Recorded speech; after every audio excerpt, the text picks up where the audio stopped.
Ini adalah bayi elang yang baru menetas. Itu awalnya seharusnya menjadi penguasa hegemoni di langit. Tapi hanya karena itu lahir setelah beberapa hari. Jadi itu menjadi adik laki-laki. Meskipun kakak elang lahir hanya beberapa hari lebih awal dari itu. Tapi itu lebih tinggi daripada adik elang. Mereka bukan hanya saudara. Juga saingan yang berjuang untuk hegemoni. Elang adalah satu-satunya penguasa di langit. Tidak ada saingan. Satu-satunya lawan adalah para elang lainnya. Ayah elang karena melindungi keluarga. Jadi itu bergegas ke bertarung dengan musuh. Mereka saling bertarung. Keduanya jatuh ke tanah dan mati. Ayah elang yang hilang. Kehidupan bertahan hidup menjadi sangat mengerikan. Induk elang hanya bisa membesarkan satu anak. Merawat dan membesarkan elang menjadi raja langit. Induk elang tidak mau mengeluarkan keputusan. Buru-buru terbang keluar sarang. Biarkan dua bersaudara itu saling membunuh. Hegemoni hanya satu. Kakak elang yang cerdas menyadari hal ini. Tanpa ampun mendorong adiknya dari tebing. Untungnya, keajaiban terjadi. Adik elang dipegang oleh cabang pohon dan tidak mati. Melihat induk elang terbang di langit. Itu seperti sebelumnya, memanggil Bu. Tapi induk elang tanpa ampun terbang menjauh. Itu dibuang. Luka itu membuatnya menangis kesakitan. Seekor burung kecil belum dapat memahami hukum kelangsungan hidup alam. Jeritannya tidak membuat induk elang datang, tapi yang datang adalah seekor anjing. Seekor elang dieliminasi oleh aturan alam. Nasibnya seharusnya berakhir hari ini. Tapi seorang anak laki-laki tiba-tiba muncul. Dia mengubah segalanya. Rasakan niat baik anak itu. Adik elang tidak melawan. Itu membiarkan bocah itu melepas mantelnya. Bungkus itu. Lalu bawa ke rumah kayu tua. Disinilah bocah itu lahir. Dulu rumahnya. Bertahun-tahun yang lalu, bocah itu bermain api. Ceroboh membakar seluruh rumah. Benamkan ibu bocah itu dalam lautan api.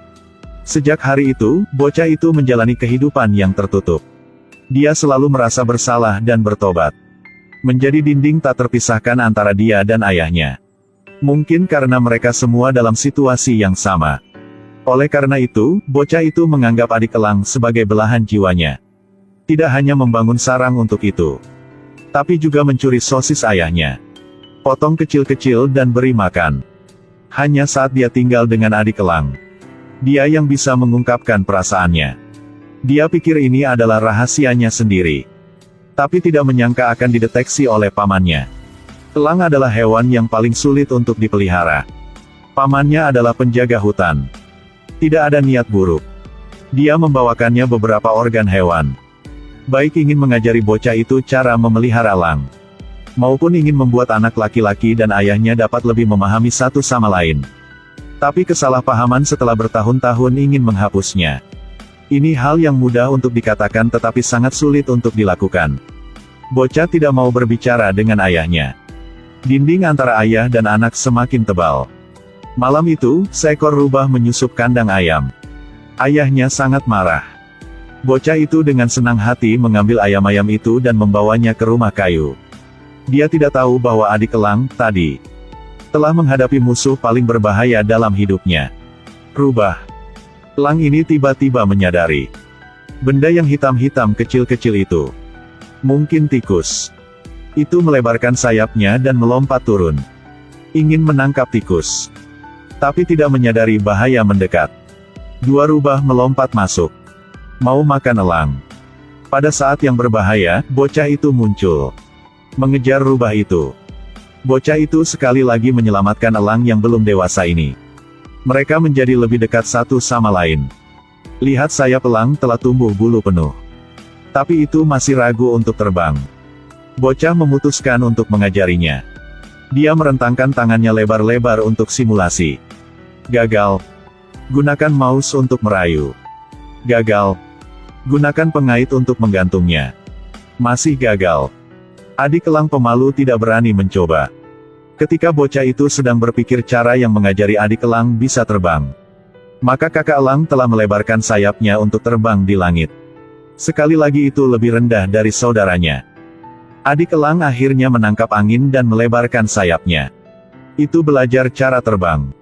Mengabaikan bunyi teriak bocah itu. Itu seperti anak nakal yang kabur dari rumah. Itu dengan arogan berpikir itu cukup kuat. Itu bisa cari makan sendiri. Melihat tikus yang bodoh mudah dibuli.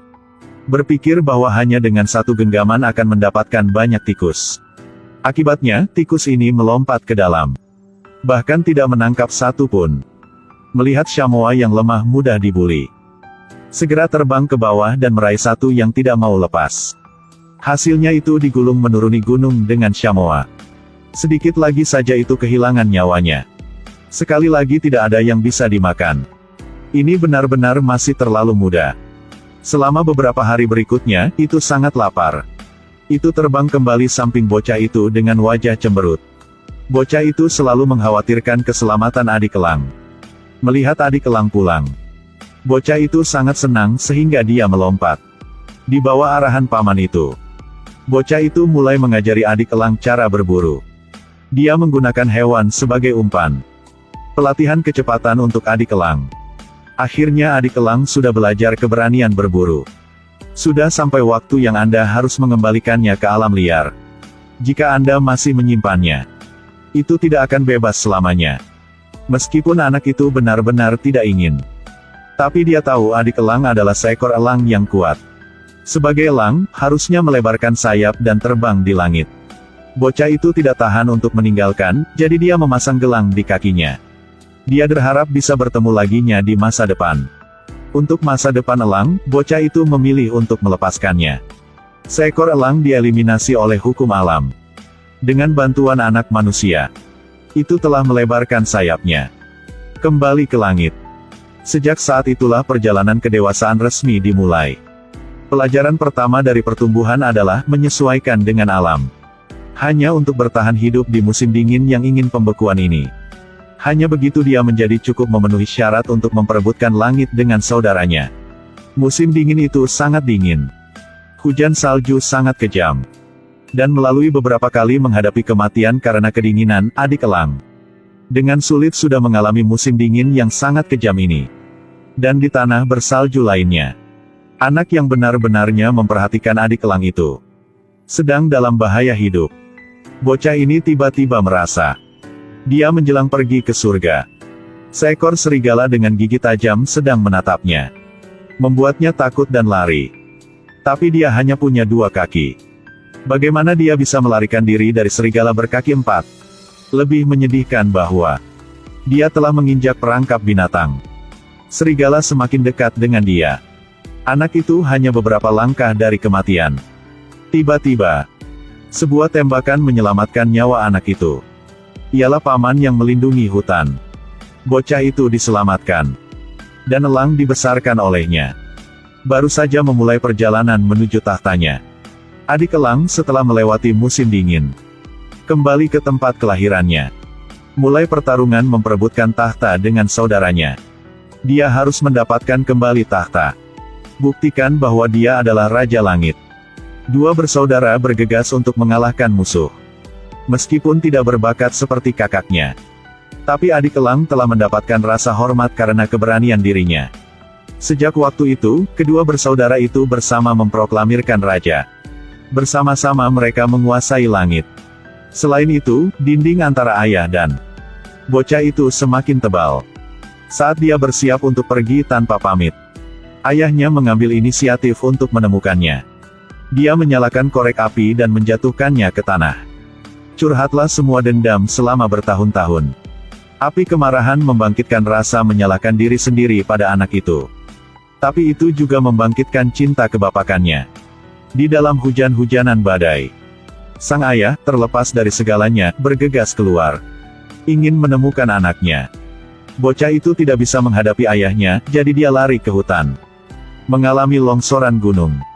Untungnya, hidupnya besar, dilindungi oleh batu, jadi dia masih bernafas.